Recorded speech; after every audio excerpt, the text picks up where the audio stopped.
he's laying the groundwork, but I'm not sure he's proved it, but he's laying the groundwork for us to think that Judaism is harmless.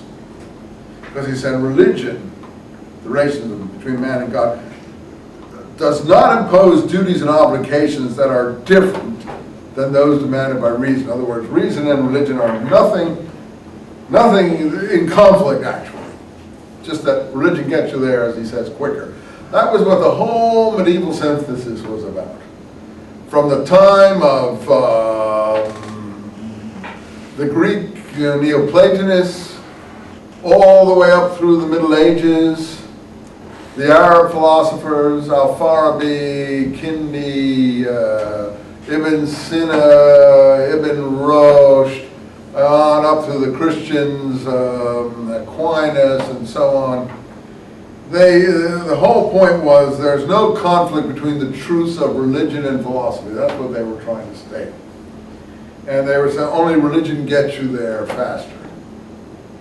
So the mass doesn't have time to think all this stuff out. So therefore prophecy and religion get you there quicker. But in the end it's the same truth. And that's what we're saying, the truths of reason, philosophical truths are the same as the truths of religion. You can read all the medieval authors. That's what the scholastic synthesis was, in case you've never heard of it. That's what it is. How many have heard of it? Scholastic synthesis. Well, that's what it was. That there's no conflict between the truths or laws of religion and the propositions of reason, logic, or philosophy. Well, in fact, that probably isn't provable point, but never mind. That's nice to think that way.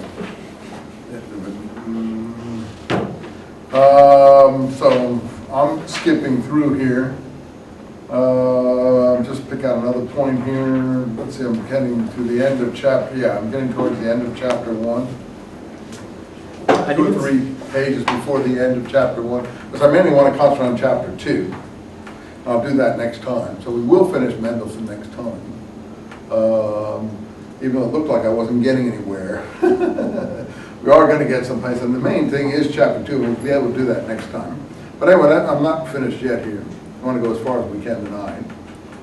At one point here, in these things I'm skipping through, he says, state and church are intended to promote human happiness in this life and in the next through public arrangements and institutions. All these are statements. Not a single one is proven, but he thinks it's all very rational and logical. Hey, he's a nice fellow. There's nothing wrong with him, and there's nothing wrong with what he's saying. I think we would be happy if it were provable, then everyone would be convinced of it, and we wouldn't have all the problems we have. Okay, so therefore, he says, and he's getting up to the main point, which I think has to do with excommunication, which he's very worried about. So all of this blather and pseudo-rationality, which is a sweet attempt of a secular, quasi-religious man in the late 18th century, probably more learned than most of us are, gets to a point, this Spinoza point that we mentioned before, that Spinoza got into trouble for free thinking. And he wants to get to the point that he can't be accused of endangering his community with his ideas, that they shouldn't be able to excommunicate anyone. So he says, a little bit further along, neither the church nor the state has the right to impose any restraint upon man's principles or convictions, or to make his status, rights, or claims contingent upon these principles and convictions. So once again, he's moving towards, no coercion in religion, basically. The state can coerce. He says the state can't, but in fact, in the religious sphere, it shouldn't be able to coerce. In this sort of temporal sphere, if you've beat someone over the head or robbed a store, it should be able to coerce. Then he says, to abjure or adjure any principles and doctrines therefore inadmissible. You may have a better translation. I don't know what page it's on. It's close to the end. But anyway, the state, you can't force you to either adopt or dispose of any doctrines or principles, nor can religion, is what he said. And therefore, he finally gets to the point in the last 3 pages of this chapter 1. So you can follow me, I think, if you can find the end of chapter 1 and come back a couple of pages. Consequently, the state may compel its citizen to act in ways that will promote the common good. It can reward and punish, but bestow honors, etc. We must grant the state the power to use compulsion. The state must, by social contract, here's the social contract again, be defined as a moral person capable of exercising rights and holding property with which it can do as it pleases.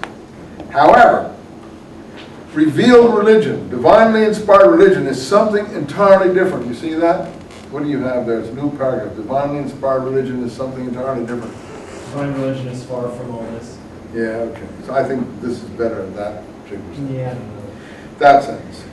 It does not separate act from conviction in the same way the state does. Okay, that's probably true. For religion, an act is the expression of belief, conviction. Religion is a moral person too, but it has rights cannot be enforced by coercion. So he thinks he's proved that the state can coerce within limits, religion can't coerce, period. And then the next paragraph gets to his main issue. The right to banish and expel, which the state can occasionally allow itself to exercise, is diametrically opposed to the spirit of religion. So he's getting to where he wants. So yeah, okay. To banish, exclude, reject, the brother wants to participate in my religious devotions and commune with God and find relief for his burdened soul or heart, this is not permissible. So religion cannot deal out arbitrary punishments.